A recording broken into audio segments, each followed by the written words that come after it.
Inflation's been called the most insidious tax. So there's a big social justice component to this. Opportunity economy, price gouging, minimum wage hikes. 2023, 2024, the groceries bill is 30% higher than it used to be. And the car insurance bill is 25 or 30% higher. Families were asking, why is everything costing more? But at the same time, we have elite politicians telling us that the economy is stronger than it's ever been. We printed $6 trillion of extra money. Will prices come down? What do we say to people who are stuck in this trap now? There's a good news, bad news thing here. Welcome to Edify. My guest today is Ryan Ellis. He's the president of the Center for a Free Economy. He's a nationally recognized expert on tax and healthcare policy, and his writing has appeared just about everywhere that's worth reading. And he has been on shows on Fox, MSNBC, CNN, and the BBC. In addition, Ellis is an IRS enrolled agent, and he lives in the Diocese of Arlington with our good friends. And he lives with a wife and 3 daughters. So he is a thorn among roses. Is that what we should say? My favorite part about him, though, is that he is a diehard Patriots fan. And since I grew up in New England, there is no other religion but New England Patriots. Ryan, top of mind for so many people at this point in American history is inflation, because we are feeling it. I mean, we just went over our family budget from this year, comparing it to last year, comparing it to 2020, and it's pretty disheartening on everybody's minds. For me, the early years of having kids back in the 2000s, it just wasn't that bad. It wasn't even really on my radar. Why are we noticing it now, and why is it so bad? The reason that people notice inflation is because it's cumulative. You never quite get it back. If something grows, there's an old thing that you might have learned in geometry class or somewhere in algebra, the rule of 72. And the rule of 72 is that if you divide a number into 72, that's how long it takes for that thing to double. So if inflation's growing at 2% a year, the price of everything is going to double every 36 years, according to the rule of 72. But if inflation suddenly goes to 3% a year, then everything's going to double every 24 years, and so on and so forth. And that's a cumulative process. That's why when you think back when you were a kid, and you might have went to the store with your dad, or you might have thought about how much your family car costs, or how much your 1040 was that your parents filed every April. A lot smaller numbers than what we're doing today. That's because inflation is cumulative. So we shouldn't expect prices to go down over time, but we do expect them to grow at a moderate pace. And we've had inflation pretty well tamed for a long, long time. There's certainly within most of our living memories. Inflation has been about a 2 to 3% range every year from, let's call it the mid-1980s, early to mid-1980s, all the way up until really 2021, 2022, somewhere in there. We had a really stable period of inflation where things got more expensive every year, but that's because the economy was growing every year. You want to have a little bit of inflation every year to accommodate a growing economy. And so we kind of got used to that, got used to a cost of living increase that was reasonable.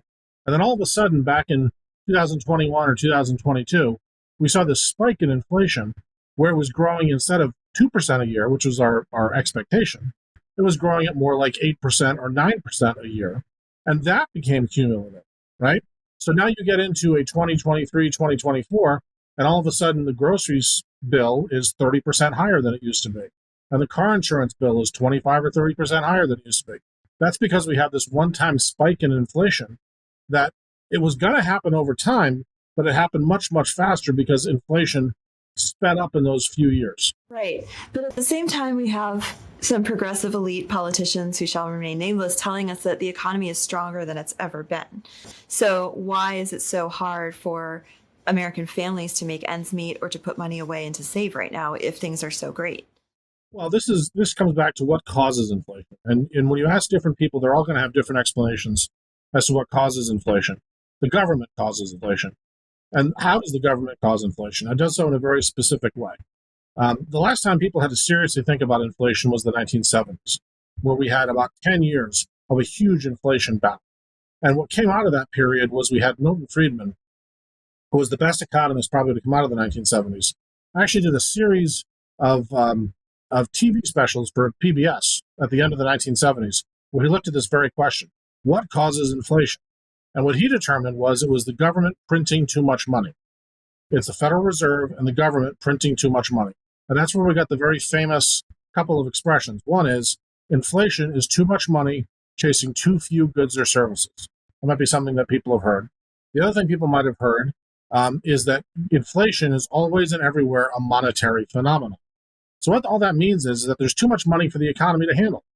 That right now we have, the most comprehensive definition of money that we have in the economy right now is we have $21 trillion of cash sloshing around in the economy right now. Before COVID, we had $15 trillion of cash sloshing around in the economy. How did we get from there to here? The Federal Reserve slashed interest rates and did all other things that are way too boring to get into in order to increase the money supply very, very quickly, because they were afraid the world was coming to an end, like a lot of us were probably back in the early days of 2020. And they said, well, we better make sure there's enough money out there for people to refinance their homes, which we all did at very low interest rates, to borrow. There was a lot of very cheap money out there in 2020 and 2021. The government had a lot of cheap money, so they spent trillions of dollars. Everybody was spending money in 2020 and 2021 because the Federal Reserve printed, let's call it $5 or $6 trillion of new money almost overnight, on top of the $15 trillion that was already there in the economy. What we've seen since then has been a digestion, almost as if you had a giant Thanksgiving dinner and you don't want to eat anything for the next day because you have so much food in your stomach. We've been digesting this extra $6 trillion of cash ever since then and waiting for the economy to catch up to it, in other words. And unfortunately, because we had so much, it's going to give you indigestion. And the form that the indigestion takes when it's the economy is inflation. That prices are going to go up. Prices are going to go too high. And the prices are the way in which the economy is catching up to how much extra money there is in the economy right now. So we saw a period there for a few years where everything cost a lot more. So families were asking, why is everything costing more? Why is it costing me so much more? Well, because we printed $6 trillion of extra money as a result of COVID. And yes, some of that the economy could naturally assume because it grows every year, but it couldn't assume all of it. And the rest came out in the wash in higher prices. That's why we get inflation. So inflation's been called the most insidious tax, right? Because it hurts the working poor and those on a fixed income. How does that work? I know you've spoken about this extensively, that it's really the poor who suffer when the government is printing money and printing money and printing money. Right. Well, if you're somebody who is on a fixed income, let's say you're a senior and you're getting a pension that doesn't go up every year or only goes up a little bit every year, or if you're in the working poor and you can't negotiate a higher salary necessarily every year with your employer, then you have a basket of goods and services that you have to buy that's not negotiable. You have to pay for rent, or you have to pay for your mortgage. You have to pay for food. You have to pay for healthcare. You have to pay for all the things that you need every year. And and you're used to that growing at a 2 or 3% a year pace, as we've been used to for 40 years. And all of a sudden it grows at 9% one year, and then 8% the year after that, and it doesn't go down, it's all cumulative, right? Then you are finding yourself way behind your ability to actually pay your bills. And so there's a big social justice component to this. Ronald Reagan used to talk about this all the time in the 1970s.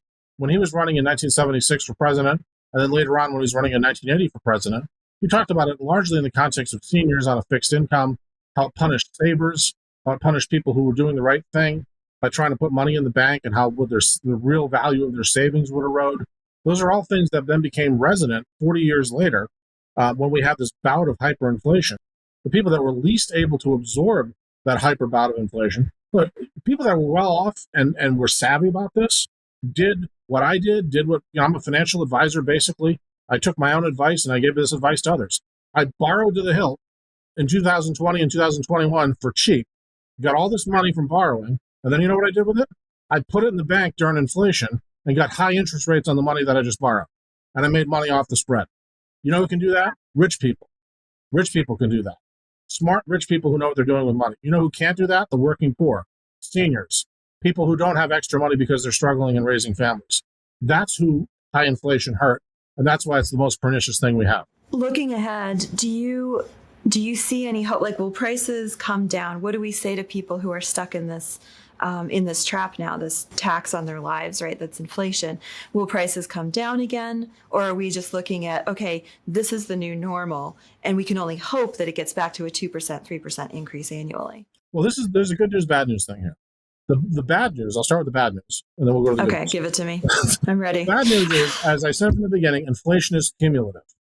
We don't ever really have disinflation. We don't ever have negative inflation where the prices come down to where they were. So all of the price increases that we've had, unfortunately, I think are here to stay. They are absorbed. So if something that used to cost $5 now costs $7, it ain't going to go back to costing $5. It's going to be $7, and it's going to be going up from here. The good news is wages are continuing to grow. So eventually the wages are going to catch up to where they would have been. It's going to take a little while. I think it's probably by the end of next year, wages are going to hit a point where they catch up to where the inflation got ahead of us at, on average. That won't be true for every household. It won't be true for everything that we buy. But on average, it's looking like average wages, because average wages have been growing about 5% a year in the last few years. And so if you do that and inflation slows down, as it has been doing, inflation is now down to about 2.5% a year. It's come down quite a lot because the Federal Reserve has been raising interest rates. When you do that, wages are going to catch up to where inflation has slowed down to. And eventually those lines cross and people become better off again. It's going to take until the end of 2025 or maybe even the beginning of 2026 before people start to feel that way, that they are ahead of themselves again. But economically, we have turned the corner, I think, and we are probably getting back to it. But boy, it was a hell of a ride to get there, right? Because we had COVID, we had this bout of hyperinflation, we had people really feeling very poor because they go to the store and they get sticker shock on everything. They still feel anxiety because they don't know that they're going to get ahead by the end of 2025 or the beginning of 2026. My hope is that more and more people do feel that way, but it will take some time. Now, that could be interrupted by another recession or another shock or something else could happen. But all things being equal, if current trends continue, in another year or two, I think things will start to feel better. But I can completely understand the anxiety of why people feel bad the way they do now. What I don't understand is why people in Washington and New York and in the media don't understand why people feel anxious right now. I don't understand that at all. Right. They're in their bubble. Well, let me ask you about this, because this is something that I wonder if this is the best way to make people feel better. So in some states like California, for example, they've been jacking up the minimum wage pretty aggressively, right? And as a result, you see businesses closing if they can't pay the minimum wage. Is the government sort of artificially increasing wages to try and meet the inflation so people feel better? Is that the best approach to something like the feelings of overwhelm that people have? Well, to quote another famous line from Milton Friedman from back in the 70s, a government big enough to give you everything you want is a government big enough to take it all away. The government doesn't actually create anything. It doesn't create wealth. It can't give you a raise. All it can do is tell your employer to give you more money. Now, if your employer is not capable of giving you more money because he doesn't have a profit margin to be able to give you more money, all the government's really saying is for your employer to lay you off because your employer can no longer afford to pay you. And that's unfortunately what happens when you have a minimum wage hike to $15, $18, $20 an hour. If you have somebody who's coming, let's say, out of a halfway house situation or out of jail or isn't a high school graduate or whatever their situation happens to be, they don't have any negotiating skills as a laborer. So they have to go to a lower rung part of the workforce and acquire those skills. If you're somebody who, let's say, is a franchise owner, and you've got somebody coming with a checkered work history or a checkered personal history, you don't know whether they're going to show up on Wednesday. You don't know whether they're a drug addict. You don't know whether they're reliable. So you are not going to want to pay them more than minimum wage. But very quickly, once you find that they are a reliable worker who's not going to show up high, who's going to show up for a shift on Wednesday, you're going to say, wow, I actually found a reliable guy here. This is great. I'm going to give him a raise. So organically, these people do get higher wages. The problem is if you make the guy on day one earn $15 or $18 or $20 an hour, you're making it very unlikely that I, as the franchise owner, I'm going to want to hire anybody. I'm going to want to hire kiosks. I'm going to put electronic kiosks and phone apps, self-checkout machines, phone apps, kiosks, because that's a lot safer than taking a gamble of this guy over here might show up on Wednesday and this guy over here might not, but I got to pay each of them $20 an hour to start. That's a heck of a gamble when for the same money, I can hire a computer to do the same thing. Yeah. Minimum wage hikes, that seems to be a very progressive playbook kind of thing. I want you to help us get inside the mind of progressives, leftists, the Democrat Party, when it comes to economics, because some of the policies just seem so common sense, antithetical to human flourishing and the well-being of the country. But I really would like to try and understand where they're coming from and what they're trying to do when it comes to economic policy. If you could just articulate for us, what are progressive ideals when it comes to the economy and economic policy? I think the ideals are usually okay. The ideals are the same type of common good ideals that many Catholics would have. Those of us that are serious about Catholic social teaching probably share a lot of the same values that the left has in terms of our goals. Our goals are that we have workers that have a dignified, livable wage, that they can raise families on, that they have health care, that they have all the basics and necessities of life that are there, that employers treat employees fairly, that there's a safety net for those who, for whatever reason, whether it's their fault or not, fall between the cracks in society. There's a lot of common ground there on a values level between sort of a centesimus annus reading Catholic and a Marxist, really. I mean, like there's a lot of values level alignment there. The problem is and this is the problem you also run into with a lot of well-meaning sort of these new national conservative populists too. You run into this. The ideas are a little bit half-baked. They're almost like a B plot on the West Wing, for those that used to watch the West Wing show. Wouldn't it be great if everyone could just go to college for free and tax deduct it? Like some half-baked B plot on the West Wing. Sounds great, right? And then people like me are like, well, wait a minute. What about these third and fourth and fifth order effects that you're not thinking through? Oh, well, we're just papering that over. We're not going to deal with any of those. That's the problem with liberalism. Raise the minimum wage to $20 an hour. Why not $100 an hour? Why not $50 an hour? Wouldn't that be even more just? Those type of questions don't ever get asked to them because they don't really think through the implications.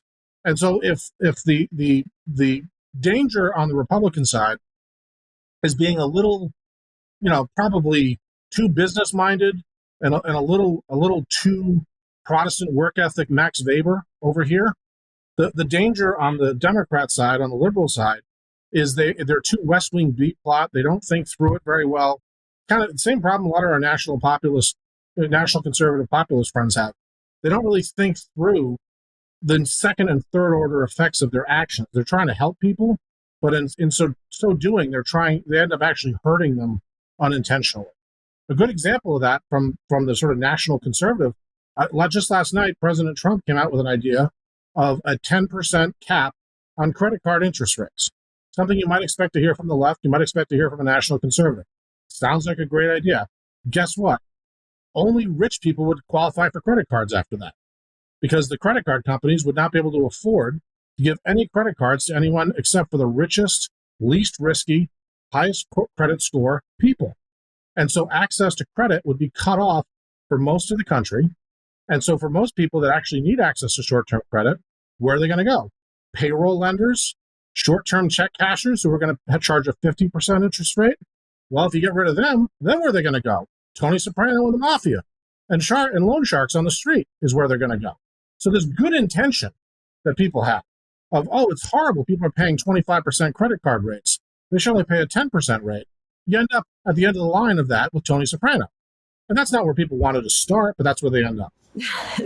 I'm starting to feel a little sense of despair here. But to return to, you brought up centesimus annus, and I wanted to get your take on something from Rerum Novarum. Leo XIII wrote Rerum Novarum. Centesimus annus, of course, was the 100th anniversary of this 1891 encyclical from the Pope, and he's talking about socialism here. And socialism is a buzzword. It's everywhere. It's not just a buzzword. It's a real thing. It's a real problem on the left with progressives. And he frames socialism, I want to read this, as a response to the breakdown of workmen's guilds of the Middle Ages, which left the working class really vulnerable to exploitation. And he says, to remedy these wrongs, the socialists working on the poor man's envy of the rich are striving to do away with private property and contend that individual possessions should become the common property of all, to be administered by the state or by municipal bodies. They hold that by thus transferring property from private individuals to the community, the present mischievous state of things will be set to rights, inasmuch as each citizen will then get his fair share of whatever there is to enjoy. And we hear a lot of fair share. That was one of Biden's buzz things, he said. So he's contending that socialist remedies are an affront against the virtue of justice here. But I think a lot of people hear this and they're like, well, what's so unjust about sharing? And I was wondering if you could sort of tease that apart for us a little bit. Well, another word for sharing is rationing, right? That's what economists might call sharing. Sharing implies that you have a scarce amount of something. That's the whole reason to share. If you have abundance, there's no reason to share. If we have an infinite amount, essentially, of oxygen, right? So there's no need for us to share oxygen. We can all be as greedy as we want for our own personal use of oxygen here on the planet Earth, because there is a superabundance of it that we can all consume as much as we want of it until we die, and there's still going to be plenty of it for any humans that are going to come after this. But there's not a superabundance, let's say, of water, or in some areas of the world, or of food. And so in that case, there needs to be sharing, is one way to put it. Now, who does the sharing? There's one model that the market can do the sharing. A market can do the sharing by pricing a scarce thing and by putting a price on it and saying, if you want access to this scarce thing, it's going to cost a certain amount of money. You obtain the money by working. You earn money and you pay for this scarce thing. That's one model of how to share. Another model of how to share is what you just described, where the government seizes all the private property and then does the sharing for you. Doing the sharing for you also has a term called rationing. Rationing is what the government does when it does the sharing for you, where it decides, we, the government, own everything, and you're going to get X and you're going to get Y, right? And X and Y are different amounts because you're different people. Now, how do they determine who gets X and who gets Y? There has to be a value judgment the government makes as to why you're getting X and you're getting Y. You're getting X because you're a black transgendered woman, and you're getting Y because you're a white cis male. You're getting X, let's put a different historical context on it. You're getting X because you're a white Southern landowner, and you're getting Y because you're a black sharecropper, right? The government is in no position to make these things because the government always has a value judgment. And that value judgment is going to be informed by actual human beings. A much better way to do this, according to Catholic social teaching, is for a moderated market economy. This is what the church has talked about in all iterations since Rerum Novarum, where it's basically not a capitalist market, not a ruthless, exploitative market, but a free and fair market economy informed by Catholic actors who are, let's say, selling this scarce product, but doing so with a Catholic conscience, where everybody that's involved. So we make provisions for the poor. We make provisions for those who need access to these things, but through no fault of their own cannot afford it, or through charity need it, right? So you have a Catholic-informed, conscience-informed, well-formed, free and open market. That's the model that the church points to as to have the best way to distribute scarce goods and services. You could draw an analogy there between what John Adams said about our constitutional republic, right? And then this sort of Catholic model of the free market, because they both would depend then on a virtuous, well-educated, well-formed populace. So what happens when there isn't that, right? Because I would say, looking at the state of things now, it's so easy to look back and be like, well, people were so virtuous in colonial times, which we know wasn't true. Sin abounds everywhere. How would you answer someone who said, well, the Catholic model is all well and good, but clearly people are not virtuous? Right. People are not virtuous. That's why we have original sin. That's why we have concupiscence. That's why the confessional doors are not closed yet. People are not virtuous. They need the church. They need salvation. They need the sacraments. They need the graces of Almighty God. So I think what the church would say is, you're right. People who are operating in these markets are of different calibrations of goodness. Some of them are saints, and some of them are going right to hell. and most people are somewhere in between, right? And so it's the job of the church, and what's the church except really the people in the church at any given time to evangelize, to go out and spread the gospel, especially laity. This is really the message of Centesimus Annus. Go into these markets and in workplaces, in business affairs, and spread the message of our Lord to these people, and say, hey, I know that this costs $1,000, but I've got this woman over here who can't afford to pay that. Do you think maybe we can cut her a break? Or do you think maybe we can put together a nonprofit to help out women like her? And that would be a really good charitable endeavor. Having some leaven inside of these, it goes a long way.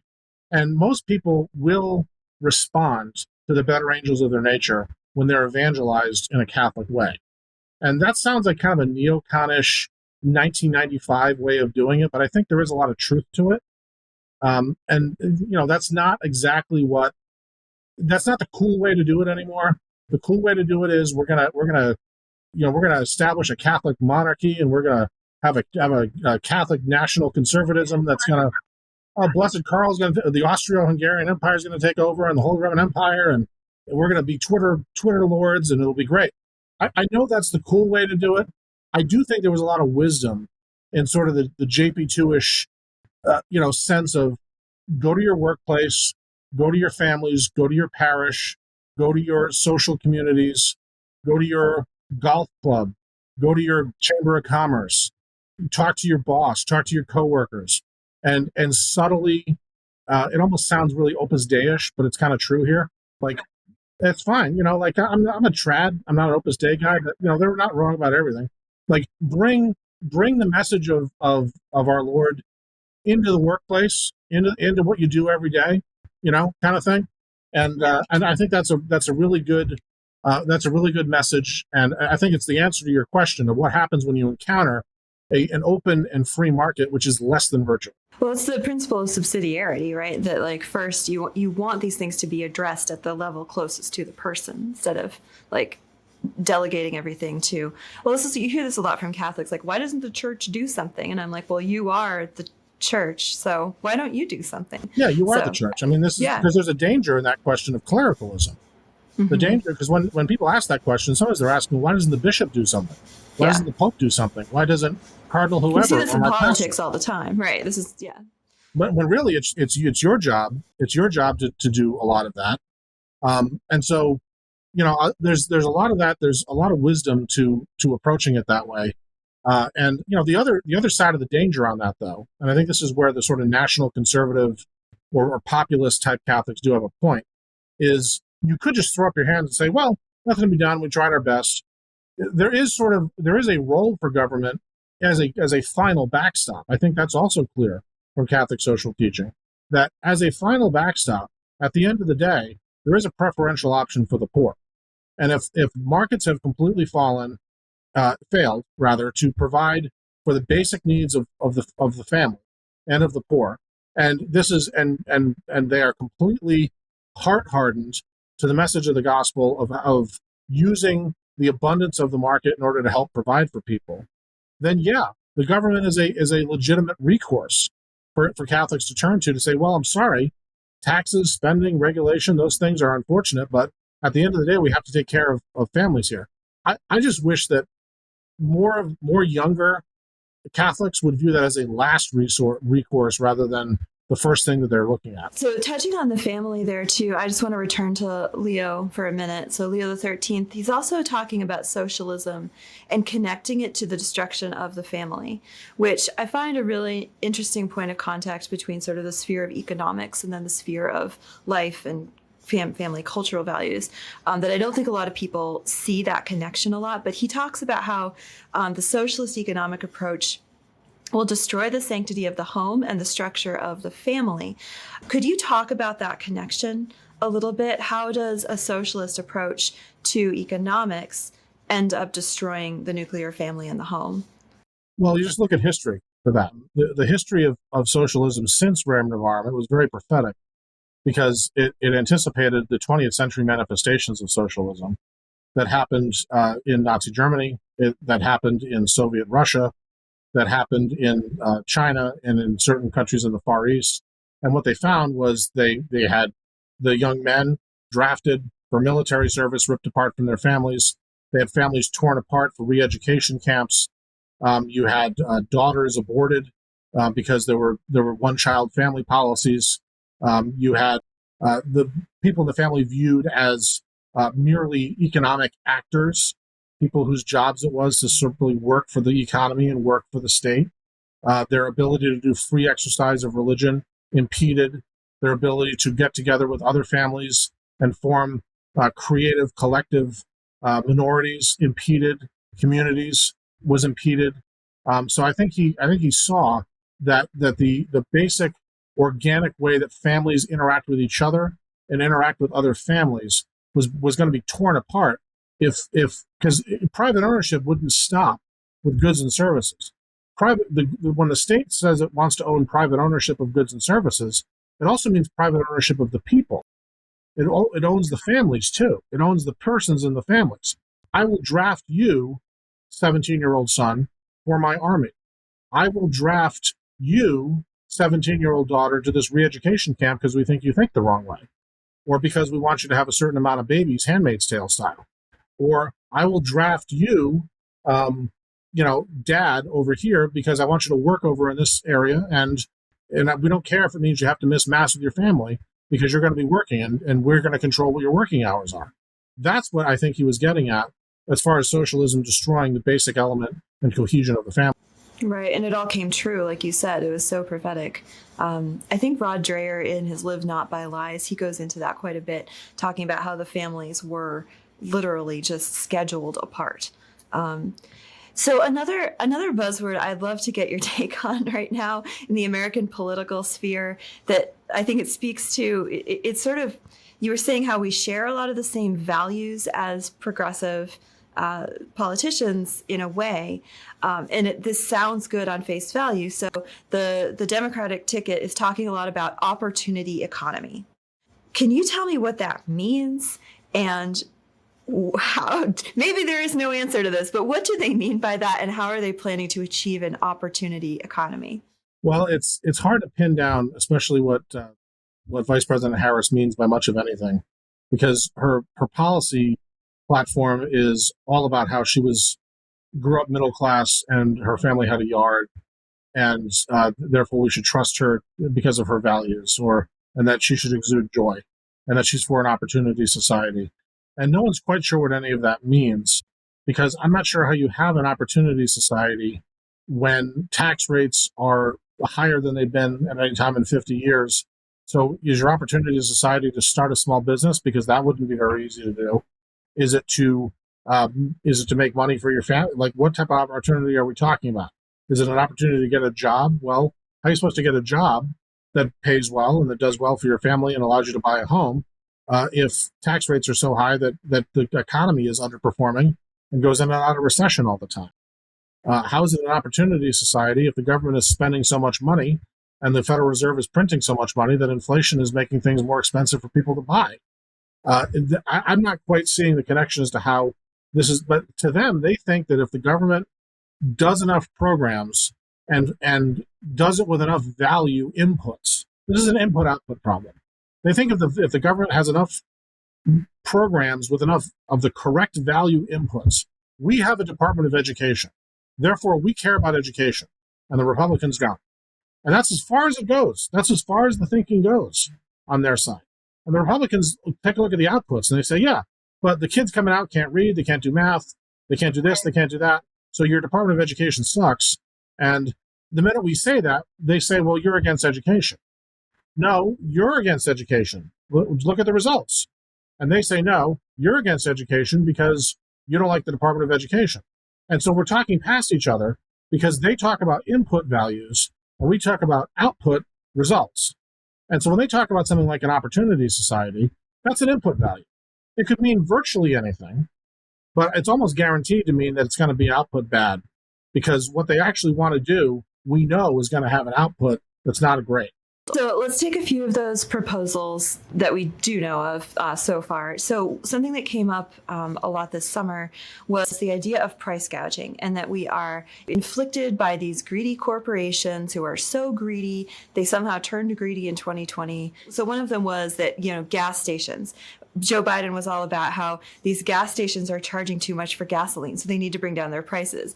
Or right now it's grocery stores. So grocery stores and chains have been price gouging and driving up the cost of groceries, which is why people are so unhappy when they have their grocery bill. And so the proposed fix for this is, I believe, price controls. Can you explain to me price controls and what we know about the effect of measures like that? Sure. Well, the real cause of all this stuff, obviously, is inflation, right? And that's what they're trying to distract everybody from, is the fact that they printed an extra $5 or $6 trillion of money that the economy couldn't immediately absorb. It caused a massive bout of inflation, and it started coming out in all different commodities. It came out in oil and gas over here, and it came out in all your food commodities over here, and lo and behold, your prices went up. It had nothing to do with greed. Why weren't they greedy 10 years ago when they had the opportunity to be? Because the profit margins on gas stations and on grocery stores are actually very, very low. They are simply passing along the commodities that they have to buy wholesale onto you retail. And if the wholesale price goes up, the retail price is going to go up. And the reason the wholesale price went up was because of the inflation the government created. Okay, price controls. Why are price controls bad? Price controls are bad because we talked about rationing earlier.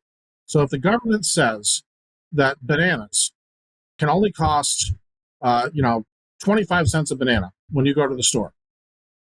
And isn't that great? 25 cents a banana when you go to the store. First thing that's going to happen is going to be a rush of people that are going to go to the store. They're going to try to buy all the bananas that they can. So all the bananas are going to be gone within like a day, right? All the bananas are gone. There's no more bananas. And then all the people that pick the bananas and sell the bananas, wherever the bananas come from, the central part of the planet, they're not going to sell it anymore because they know that they can't make their money back. Because the stores can only sell it for 25 cents a banana. They can't afford to buy any more bananas because the people selling it are like, look, it costs me like $1 a banana to get these bananas out of the trees or wherever they come from, fight off the monkeys to get the bananas. I can't make any money anymore. So suddenly there's no bananas anymore coming into your grocery stores. So the first thing that happens when you have a price control is scarcity. You have a run on the product, and then no new product comes in because there's no economic incentive to create any new product to replace the stuff that was just run up. So you have a trickle of little products here. Who gets access to the few bananas that are left? The elite, the government, those with the guns, those with the power. Suddenly only people, like you ever see the movie 1984, the only ones that are eating good are the ones that are in charge of the society, right? They're the ones with wine and beef and everything else in 1984. So they then have the few scarce bananas that are left. And they use them for themselves, obviously, because just like an animal farm, they use it all for their own enrichment, and those are their families and friends, and that's the way all corrupt societies have ever worked. And then what do?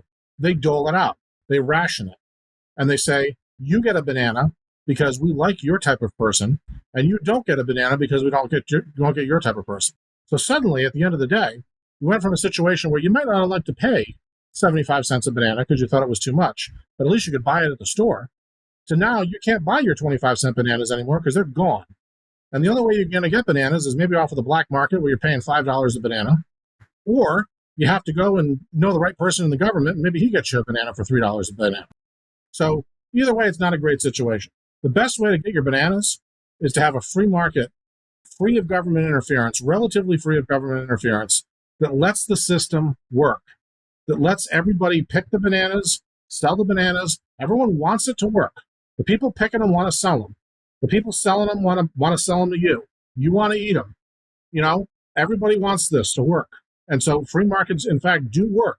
Everyone wants the banana system to work. That's why price controls don't work. That was awesome. Yeah, it reminds me of, people say, oh, in the Soviet Union, I think Bernie Sanders, he's always like, oh, the Soviet, everyone was wonderful. I went to visit and everyone was equal. Everyone had the same amount. And then you realize, you're like, no, all the rich people who ran the government, they were in their like drachmas and they have these wonderful banquets. And then you have people like digging holes in Siberia. So it still doesn't create the society that they promise it will create. The price controls thing, it boggles my mind because we have the receipts from, like, we know what happened in Venezuela, we know what happened in Cuba, like we've seen it before. So to like have the United States have these lead politicians come back to it, it just boggles my mind that we know what will happen if we do this. So and here's something just for both sides here. A 10% cap on an interest rate on a credit card is just as much a price control as what Kamala Harris is calling on for groceries. The government setting a rate, setting a price control, is going to lead to exactly what I just described: scarcity and rationing. And it's going to lead to bad outcomes that people didn't think of on the front end. we just had the Fed cut the interest rates for the first time, I think, in 4 or 5 years, right? And we came down 0.5 percentage point. And this was all over the news and it made headlines. Why does this matter to the average American that the Fed just cut the interest rates? Well, the way, first of all, how did we get here? The way that we end up with all this inflation in the first place was because the Federal Reserve cut interest rates down to zero when COVID first hit. Because that's the main way historically that the Federal Reserve has created all this extra cash to flow into the economy. So the way you reverse a lot of that cash flowing into the economy, or at least level it out, stop it from creating any new cash, almost like that porridge story with the handle and stuff. How do you stop the porridge from being made out of the pot? You start raising interest rates. And that's what we've seen. So ever since the Federal Reserve started raising interest rates, I told you before that the cash went from 15 to 21 trillion overnight in the economy. It's stayed at 21 trillion. It's been flat ever since they've been raising interest rates. So the question then becomes for the Federal Reserve, when did they stopped raising interest rates about a year ago, and they've kept them at an elevated level for about a year. And the question then becomes, all right, it's elevated, it's higher than it's historically been. How long do we keep them here? Because if you keep it here too long, you've applied too much medicine. You've given too much penicillin to the economy, and you've made the economy actually sick with too much medicine. You've overshot what you were trying to do. And so the question for the last few months has been, when do they start normalizing the interest rate and bringing it back down to something a little bit lower? So a normal, for example, interest rate on a mortgage was never 7.5% in our type of economy. It's probably in the 4s or the 5s, right? So, but the reason it was at 7.5 for a while, and now it's down to the low 6s, is because they kept interest rates artificially high to wring out all of this extra cash from the economy. It was the only way they could do it, to wring out all this extra money from the economy. So now they're normalizing this. They're trying to land the plane and normalize this down. So what they did yesterday was they cut the federal funds rate, which is the rate at which they lend to banks, by 0.5%. That's going to have a direct impact on very short-term debt. So this is not really, the mortgages are basically off of very longer-term debt. So it's going to have a very indirect effect on that. It'll have a very direct effect, let's say, on credit card debt, on personal loans, car loans that are variable, things of that nature are going to start be impacting right away. On the flip side, if you had money in money market funds or high yield savings accounts, the interest rate you've been enjoying on that, we've been getting 5% rates on that. I've been enjoying that for a while. Immediately is going to start going down to about 4.5 overnight. And so they're going to keep doing that probably about 0.25 point at a time through next year until they get down to a more normal rate. The hope being that the inflation rate is going to still stick around this 2% level that they're landing it at, right? They think they've stuck the landing here, where inflation's down to about 2.5% right now. They think the forward momentum will keep it at 2. They can start normalizing the rates, slowly get back to normal, and they just kind of can slowly get things back to normal, and everything's fine. Like, that's what they're doing. They're trying to take the tablecloth off the table without any of the plates or the forks getting upset, right? And if they can pull it off, that's what's called a soft landing, where they can pull all that off. That's what they're trying to do here. When that happens, all the debt that we have, if you have a variable rate mortgage, if you have a car loan, if you have a student loan, any of those loans that you might have, will get cheaper. Any new debt that you incur will be cheaper, and any of the interest that you get on money that you have in the bank will pay less to you over time, but that's because it's a normalizing situation. So it sounds to me, when we talk about there's the Federal Reserve kind of controlling these interest rates. We also have acts from Congress that affect the economy as well. Like I'm thinking of the Inflation Reduction Act. Who really runs the economy? Well, when it comes to inflation, the Federal Reserve is the main player, I would say, because the Federal Reserve is the one who actually prints the money in the economy. But Congress has a role. If Congress had responded to the Federal Reserve doing that by saying, "We're not going to spend it all. We're gonna save it ourselves." Let's say we're not going to spend $3 trillion. Let's say they didn't spend $3 trillion extra dollars. Congress has what I would say a velocity effect on the money that's created by the Federal Reserve. And they also have another effect of if they were to cut back on money, as the Federal Reserve is trying to de-bloat the money supply, which is what they're doing right now, that helps the Federal Reserve. So they're a secondary player when it comes to inflation. It's just the reverse, though, when it comes to things like GDP growth, jobs growth. Is the economy growing or not? Things that are not monetary, things that are a direct result of fiscal policy, tax policy, spending policy, regulatory policy by the executive. That's all Congress and the presidency. And the Federal Reserve has much less of a direct impact on those things. It's inflation, though, where the Federal Reserve is king. And the Federal Reserve really has a lot to say on debt, on how much money you're going to get at the bank, on inflation rates. That's all the Federal Reserve. On things like, is the economy growing robustly? Is it creating a lot of jobs? Is the economy does it have the environment needed to have good job creation? That's, I would say, primarily the Congress and the presidency. Okay. So Democrats are claiming, and the proponents of the Inflation Reduction Act are now claiming, okay, great, inflation has come down to this nice 2 to 3% rate that we want to see that's healthy, and they're crediting the Inflation Reduction Act. Is that accurate? Is that why we've seen the improvement? Why not? No, the Inflation Reduction Act made it worse by every estimation. The Inflation Reduction Act is just the title of the bill. The Inflation Reduction Act spent a ton of money, threw a ton of money out the door, made it worse, made the Federal Reserve's job harder. Prior to that, they had another bill that when President Biden came in that also made it worse. Prior to that, there were 2 or 3 bills when President Trump was on his way out the door, various things called the CARES Act. Those probably all made it worse. So all the things that Congress has done since 2020, since COVID hit, have probably made the Federal Reserve's job worse. I wouldn't say they've done anything that makes it better.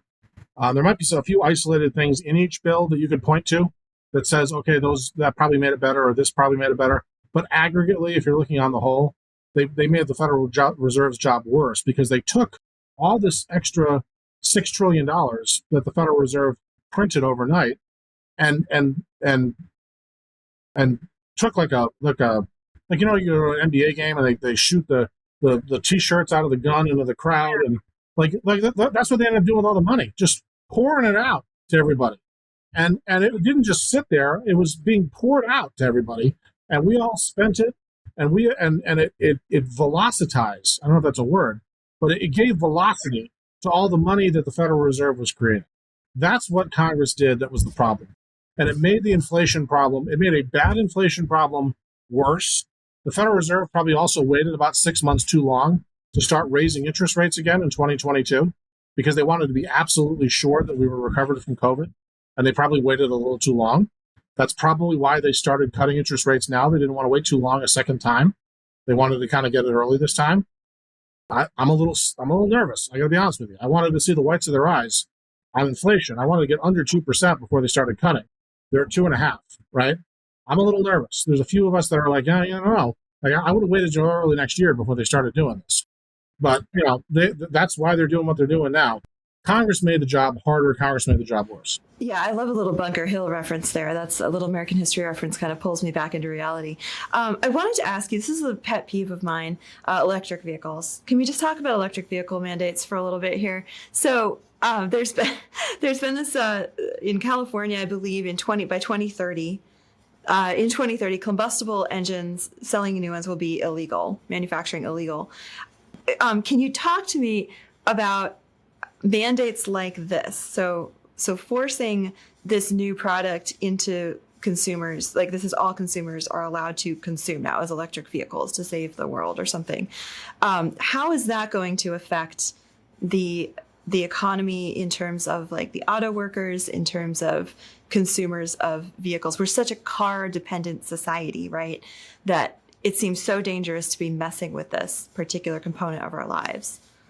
Well, this is a good example of how anti-Catholic policies can creep into what the left likes to do. This is something that only wealthy people generally like. So wealthier people tend to be consumers of electric vehicles. They view them as a substitute for the religion that is not in their lives. Their religion tends to be environmentalism. Instead of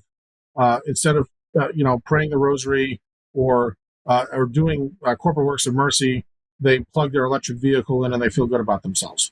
That's the way in which they're human. It's what G.K. Chesterton said. It's not that humans don't believe in anything; it's that they believe in any damn thing. And their religion tends to be environmentalism. It tends to be a Gaia-based environmentalism. And this is the state religion. It's the religion of the elite.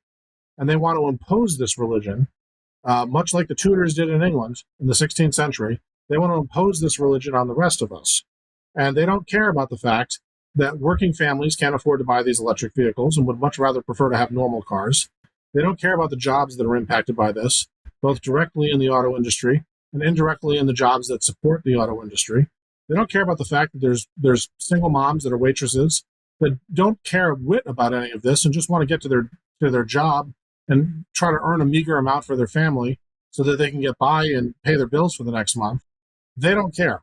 This is limousine liberalism of imposing a new religious novus ordo secularum on these people, on the rest of us, from on high, from the government elite, from the people that run the society, imposing it on the rest of us. And they do so through the regulatory state, because the regulatory state is permanent. It cannot be fired. It's almost like what we used to say about the United States Senate, that it's a contiguous body, because 2/3 of it doesn't stand for election every 2 years. Well, we don't really say that about the United States Senate anymore. We say that about the bureaucracy. The bureaucracy is unionized and cannot be fired, and it's filled with leftists. They work together. They go in and out of the government. So when the Republicans are in power, they go to the think tanks, they go to universities and the media, and when the Democrats are in power, they go back into the government. And they're working the entire time as part of the blob here in D.C. in order to effectuate this new religion of green environmentalism. It's one of the major projects there. Seems like multiple layers of inefficiency going on here. So I wanted to ask you just more broadly, for basic Americans, if you just have sort of a basic economics 101, what are some basic economic principles that you wish everyone in America knew and understood, especially when selecting our representatives? Boy, I would say the number one thing is that remember that supply and demand matters. That supply, if there's an economic principle that I think people forget, and we've touched on it a lot, directly and indirectly with a lot of the questions here today, is that supply and demand is the most important thing to remember. Is that if there is a scarcity of supply, then there's going to be a demand for that scarcity that imbalances. And the only way that the supply and the demand can meet is through prices. Prices are the signals that send how much demand there is for a scarce product. If you have a lot of something and not a lot of demand, then it's going to be really, really cheap. And if you have a lot of something and a lot of demand, it's going to be okay. If you have not a lot of something and a lot of demand, it's going to be really, really expensive. Cabbage Patch Dolls, 1985, right? You're going to have a huge, huge problem on your hands, right? So you're going to have very, very high prices. So that's the number one thing, if I could say, that everyone could sort of get some economic sanity back. It's the way in which supply and demand and the prices that are sent that send signals. We should not get in the way of those prices and sending signals. They're healthy.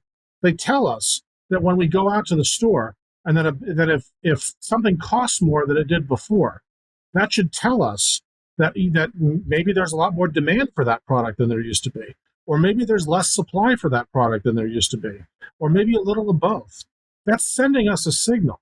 And the last thing we should want in the world is for the government to get in the way of that price, sending us an accurate signal.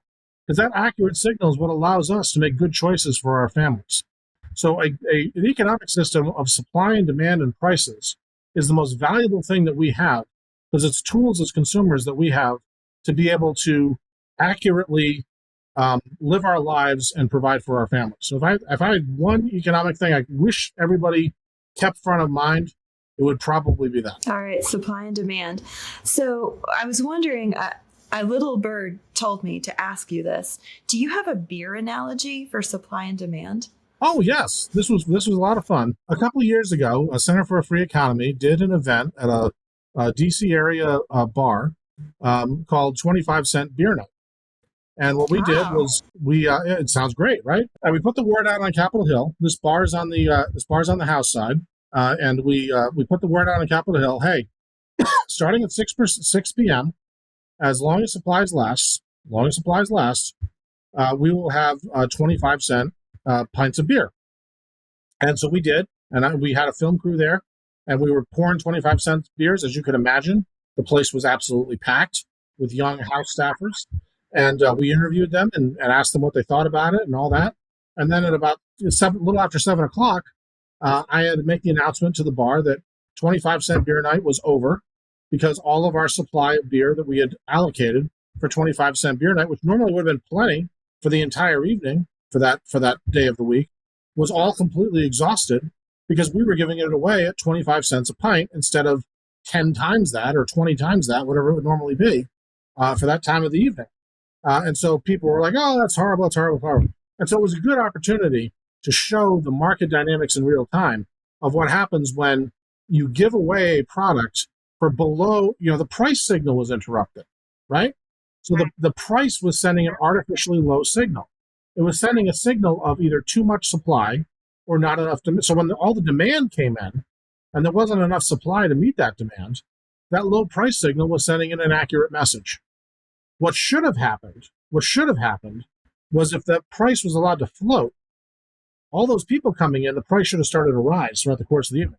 Like if you have an Uber and the Uber surge starts happening because there's not enough Ubers to pick you up, the price starts to go up because there's not enough supply of Ubers for you. There's too much demand and not enough supply of Ubers. Prices send signals. This is not a bug. This is a feature. This is the way that it's supposed to work. And we are supposed to navigate these things rationally, not as babies demanding price controls from the government. I love the Uber analogy. So this just happened to me. I was in the airports. I was coming back from Indianapolis, and this was when all of the screens went blue, right? All the screens went blue. Planes were being canceled left and right. So I actually got stuck at an airport pretty far from my house. And I checked when I got on the plane that the Uber would be affordable, and it was going to be like $100 to get to my house. By the time I landed, it was a $300 ride. And you just explained it to me. I'm so happy. That's exactly what happened. Yeah. And so what would happen is, let's say you didn't really need to get home for a few hours. And you're like, you know what? I can wait. I can go to the bar here at the airport, and I can wait 2 hours for this to come back down to $100 because I don't really care. And somebody else says, you know what? My niece's first communion is in an hour and a half. I'll pay the $300. I'll do it right now. You can each make a decision based on your particular circumstances as to whether it's worth it to pay that $300. But the $300 is sending an accurate signal about supply and demand. The other time this comes up is during hurricanes.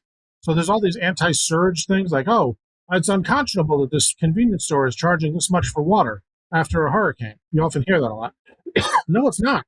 This convenience store is saying there's only so much water that is in the area right now. All the roads are shut down, the bridges are shut down. We only have so much water in this area for the next 48 hours. So the prices are going up. Only buy the water if you really, really need it. Yeah, if you can wait a couple days, don't buy the water.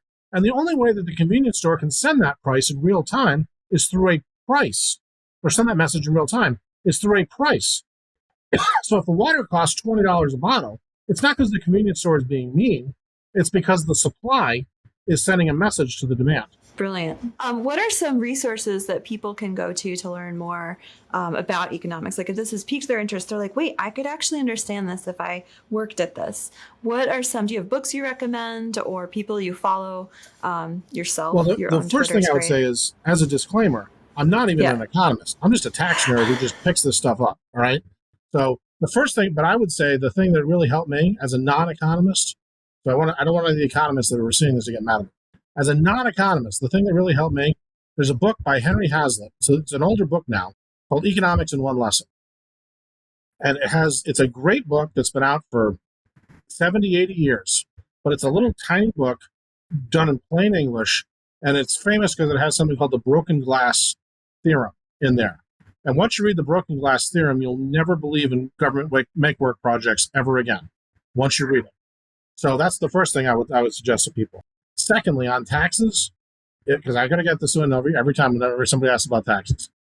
Hall and Rabushka did a book in the 80s, and then they republished it in the 90s, and it's for free online if you Google it, called The Flat Tax. And it's the best introduction to basic concepts of income taxation and how if we want to have a rational income tax system in this country, you would read it's by Hall and Rabushka. I forget their first names, but Hall and Rabushka wrote a book called The Flat Tax. If anyone's interested in tax policy and they want to get started on taxes, read Hall and Rabushka. If you want to get interested in basic concepts of free market economics and why government solutions are never the solution for these things, I would read Henry Hazlitt's Economics in One Lesson. I actually required my senior in high school last year to read, or 2 years ago to read that. And it was one of the best decisions.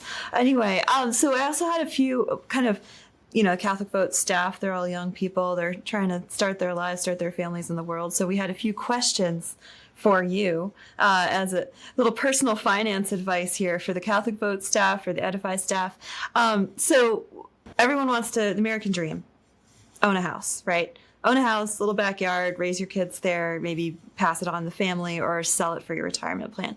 Right now, would you recommend people rent or buy? Okay. First thing I'm going to do before I get answer any of these questions is there's a third book that anybody who's asking a personal finance question needs to read. It's just out this year. It's called Millionaire Mission. Millionaire Mission is a book by a guy who's on a podcast for many years called The Money Guy, Brian Preston. Very sort of famous in the personal finance world. He has a financial order of operations. So sounds like you're a homeschooler. If you teach the order of operations in math, he does the financial order of operations, where he goes through what you should do if you're starting out, what comes first. And one of the questions should be, when am I ready to buy a home? Have you progressed through the financial order of operations such that you are ready to buy a home yet? And the test that one of the things to sort of get ahead of this, that he would say is if you're ready to buy a home is number one, are you credit card debt free? Do you have a 3 to 6 month expense reserve in the bank? Above and beyond, by the way, your down payment probably doesn't need to be more than 3 to 5%. If you're a first time home buyer, doesn't need to be 20. You can get away with 3 to 5% as a down payment if you're a first time home buyer.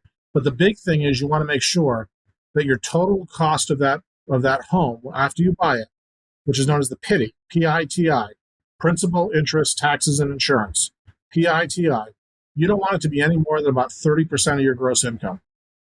And if you can't swing a home such that the payment, that PITI payment, and whoever you're working with can calculate for you what your PITI payment is going to be, if you can't swing it such that can be no more than 30% of your gross, pre-everything gross income, then you're probably not ready to buy a home. And you should probably rent and keep working in your career until you're ready. And there's no shame in that. Right. I love it. So another question that came up from the people was there's a lot of talk about to pay down all debt, to go debt free. So the question was, is all debt bad? And should I always avoid taking out loans for everything and just pay cash? No, all debt is not bad. This is another thing from Millionaire Mission.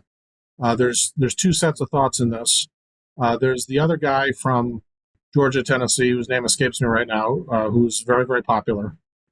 Dave Ramsey. Dave Ramsey is the very big anti-debt guy. The reason why all debt is not bad is because I will say higher interest rate debt is bad. If you have any debt that is even sniffing a double digit, that's getting close to a double digit interest rate, that is a bad debt, because that is a debt which you are never going to catch up with. You are always going to, that debt will always be ahead of your ability to catch up. So if you have any credit card debt in your life, if you have a student loan that's 8 or 9%, if you have any personal loans that are 8 or 9%, if you have a car loan that's 8 or 9%, that's obviously going to be a bad debt. But if you have, let's say, a mortgage that's 6%, or a student loan that's 5 or 6%, or you have something that's a more moderate sized debt, a car loan that's 5 or 6%, those are not bad debts as long as you have them fitting into the overall financial plan. And the reason for that is very simple. The historical rate of return on stocks is about 10% a year. So if you go back in the whole history of the stock market and you look on average, you're going to get about 10% a year. There's a huge variance there, right? But if you average it out and smooth it out, you're going to get about 10% a year from stocks. So if you have a debt, I mean, it makes a lot of sense if you think about it. If you can borrow at 4%, and then borrowing allows you to then save and get a 10% rate of return, you're going to do that every time. You're making 6% on the spread. But if you have an 18% credit card debt, you're never going to get ahead of that, right? So high interest debt, bad. Anything north of 8% probably is bad. Anything south of 7% or so is probably fine, as long as it fits in to your financial order of operations. Again, get that from the Money Guy, get that from Millionaire Mission. All right, awesome. Those are great tips. Thank you. And I wanted to just give an opportunity. Where can people find you to hear more about what you do and your work at the center? Well, they can go to our website, which is www.centerfreeeconomy.org. Our Twitter handle is @CFEconomy. My Twitter handle is @Ryan Ellis. And you'll find me on there, and pick a fight with me on Twitter one night. I'm happy to talk to anybody anytime. Awesome. That was great. Well, thank you so much. This has been really enlightening for me and a lot of fun. You made it fun with the beer and the bananas. And I didn't think that would happen today. So thanks for surprising me. And thank you so much for joining us on Edify. Happy to do it anytime.